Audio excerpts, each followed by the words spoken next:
The commons are an integral part of our countryside and form some of our most valuable and important open spaces. As Jim Knight, former DEFRA minister, put it, our common land, with its ancient traditions and long-established rights of common, is a vital part of our heritage. Commons are central to our hill farming culture. They are our single most important wildlife resource and category of open space, and a key influence on our landscape.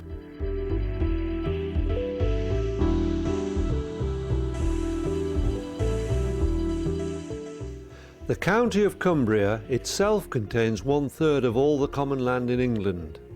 Much of the diversity of the Cumbrian landscape appears as it does because of centuries of custom and practice on the commons. And yet, despite all this, many people have little idea of the true nature and significance of the commons, of their history, the unique way they are managed, and their value for us now and in the future. I think the common land is land that's available to everybody with free access, not necessarily owned by any particular party or individual.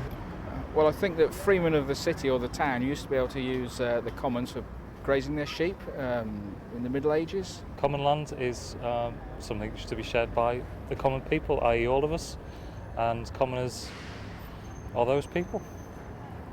Common land, it's land that belongs to everybody, I think, isn't it? I think common land belongs to the people. Cumbria's commons, I really wouldn't have a clue what they were. Sorry. For us to retain and nurture this invaluable resource, it's necessary to understand the nature of common land management and practice, to be aware of the threats it faces, and to seek to put commons more at the heart and less at the periphery of agricultural policy.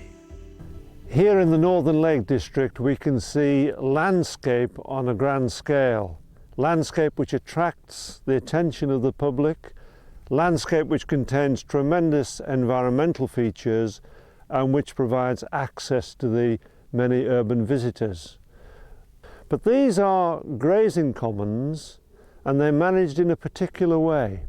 They belong to private individuals, the lord of the manor or whoever is their legal descendant, and they are used by commoners who have secure legal grazing and other rights. And through those rights we can manipulate the economy, the ecology, the landscape, and deliver a whole range of benefits to farming businesses and to the wider public. Common land, then, is unenclosed space where both farmers and owners share ancient, inalienable rights. The owners may be private landowners, or sometimes bodies like the National Trust or Friends of the Lake District. The commons represent a home and shared means of livelihood for several thousand farmers, a genetic reservoir of nationally important farm breeds, a habitat for rare and beautiful animals, plants and birds, a place of recreation and enjoyment for the public, and not least, a source of inspiration for generations of creative artists. Common land is most often associated with areas of high fell or hillsides, but can also form part of an area like this salt marsh on the Cumbrian coast. The commoners, who have grazing and other rights on these areas, use them primarily for animal husbandry, keeping sheep and sometimes other animals on the land, working closely together with their neighbours, which is the essence of commons management. Everything on a common is a communal activity, really. I mean, if you've got sheep on a common, unless you're the sole grazier, you can't really manage without the cooperation of your neighbour, whether you've got 2 neighbours, 10 neighbours or whatever. And it relies on honesty between commoners as well. And if any of that started to break down, then you've got quite a few problems. I mean, we need that cooperation, which is fundamental to managing the commons. All of the management tasks, if you like, require everybody to cooperate and get together and agree on the days they're going to gather, agree on the tasks that have to be performed, and agree how to go about it. And that is the fundamental basis on which commons work. Over the years, flocks of sheep from individual farms become programmed to graze on a particular area of land known as their heath. This imprinting of the flock is also vital to traditional commons management, since it means that the animals do not stray over a wide area and can be gathered more easily when required. However, like others, this unique feature of commons farming has come under threat in recent years due to decimation of many flocks by foot and mouth, and the disruption caused by conflicting agricultural policies. The way farmers, hopefully together with owners, work with their neighbours to manage the land in a sustainable manner is, or should be, at the heart of good commons practice.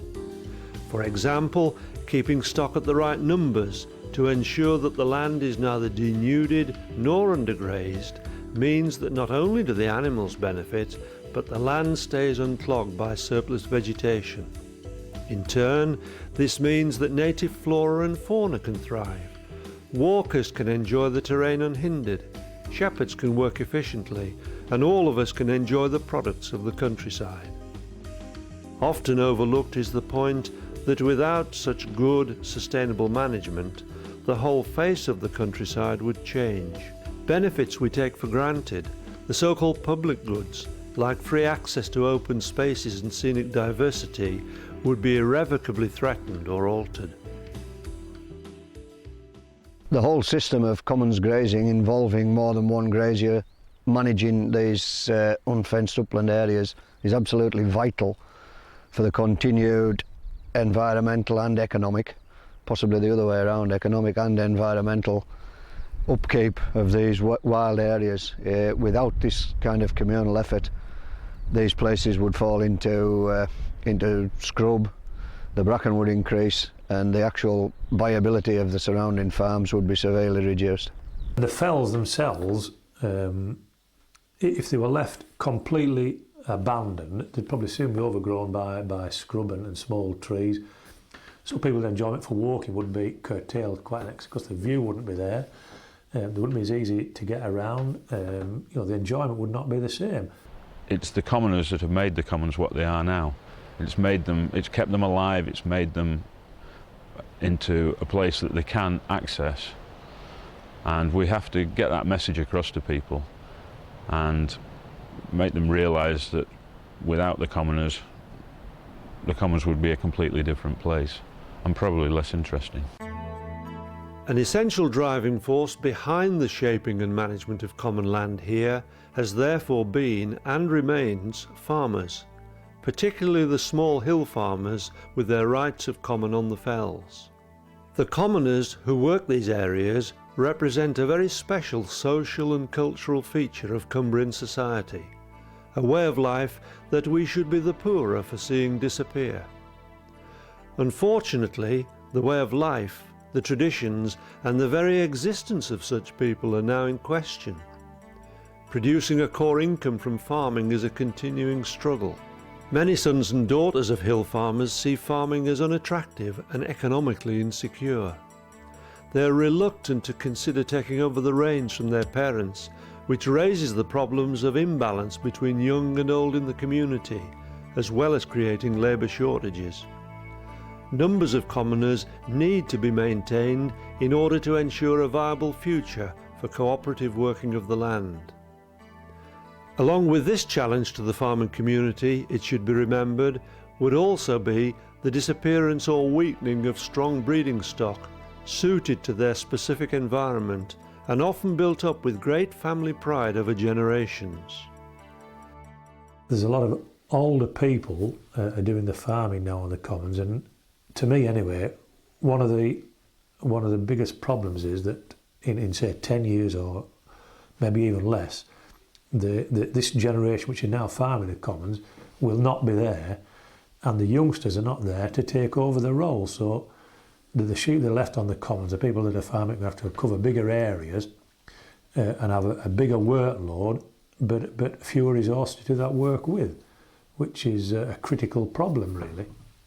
And the economics of the hill sheep as they are, I don't think will encourage those people who have left the common to ever come back, and those people that are continuing to farm the common, there are issues about continuity with a lot of those in terms of their family and whether or not they have a future. The consequence of that is that we're all concerned as to whether there are actually enough people to manage the common, and at the present moment we are getting help with gathering and other operations that we need to do collectively, and I think that if that money dries up, I think people are going to question whether or not the economics allow them to continue farming the sheep on the common. Diversification of income and injection of government money through agri-environment schemes have only gone part way towards addressing this problem.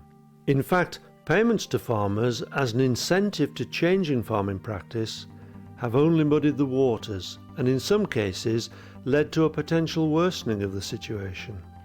An indication that the unique position of commoners and their methods needs to be better understood in devising future policies. It's not very practical to impose very prescriptive conditions right across the whole of the Lake District. The commons are very different. It's a very diverse situation, both economically and environmentally.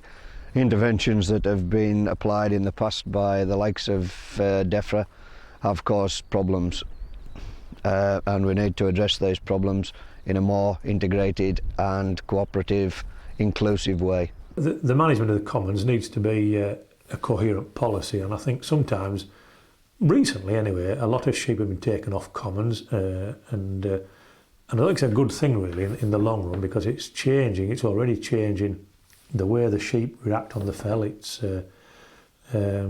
And I think a lot of fells are now undergrazed, so there's far too much biomass, as they call it, and the sheep are not grazing over the whole common. They're more selective than they used to be. The shepherds and the people who manage the sheep are probably as aware of what the common needs of some of the people who would say take more sheep off. And I think the people on the ground probably need listening to rather more than they have in the past, I would think.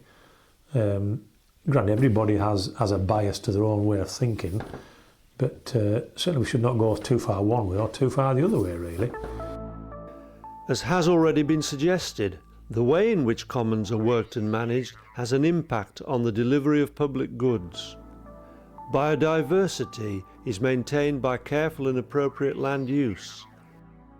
Here in Mosedale, reducing the stocking rate or numbers of grazing ewes on part of the fell has allowed plants like juniper to thrive, which in turn encourages particular types of bird and animal life. On other parts of the common, with a different stocking rate, a contrasting pattern of vegetation and wildlife are seen.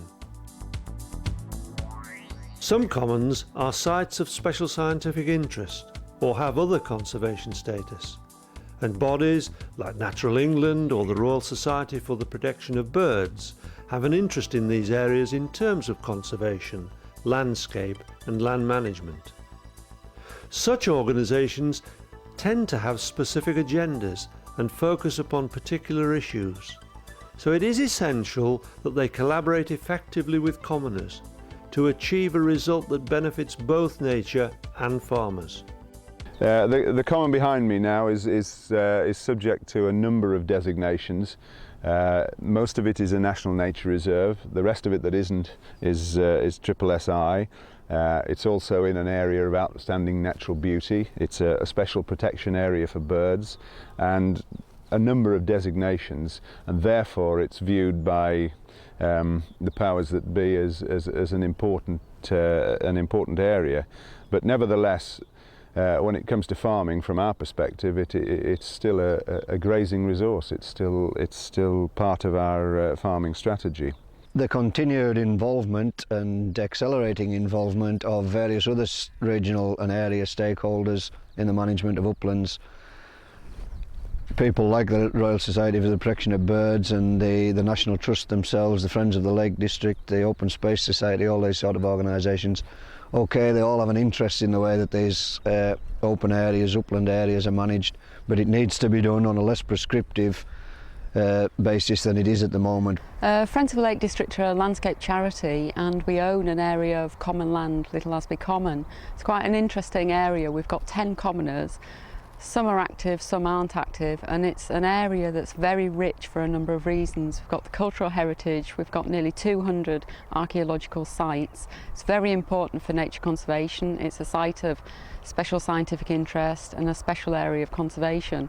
So we as a landowner are trying to manage all of those interests so that everybody benefits.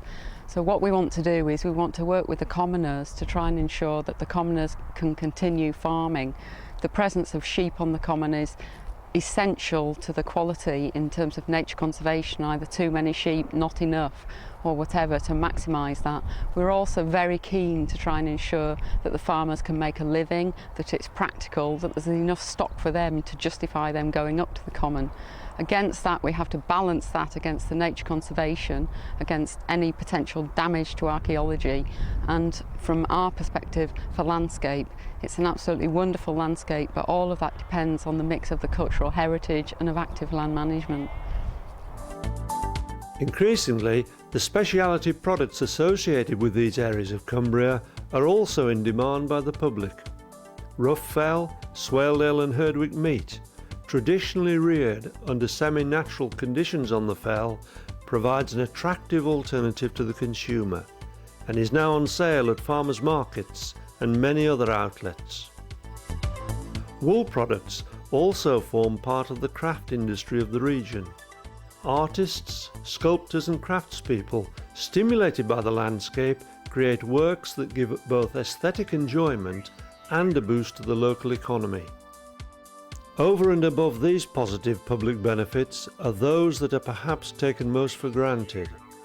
The opportunities that commons provide to stay and roam in spectacular and uplifting countryside, to take pleasure in nature and in the freedom to enjoy its diversity, to explore the many historical and archaeological remains that exist in relative safety here, and not least to experience the life and working practices of the commoners, which are so much a valuable part of our heritage and, as we have seen, essential to its care and maintenance.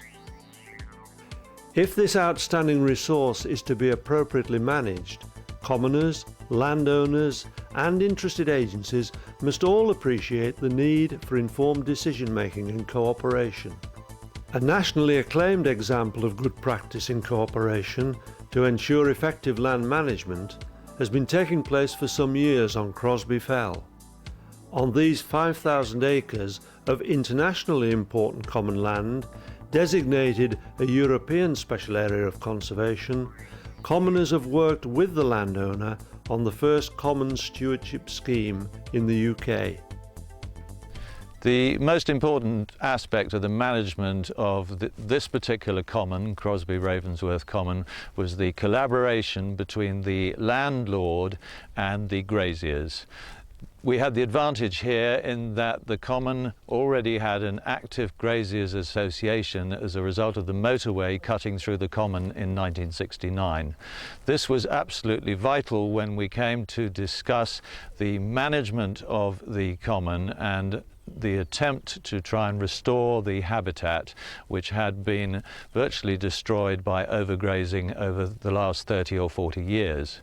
All the members of the graziers took part in that management discussion with the landlord, and that coupled with English Nature and other conservation bodies with an interest in the habitat, the flora, the fauna and so on the moor. Cumbrian commoners, whether individuals or in association, are now supported and represented by a federation. Encouraged by recent legislation,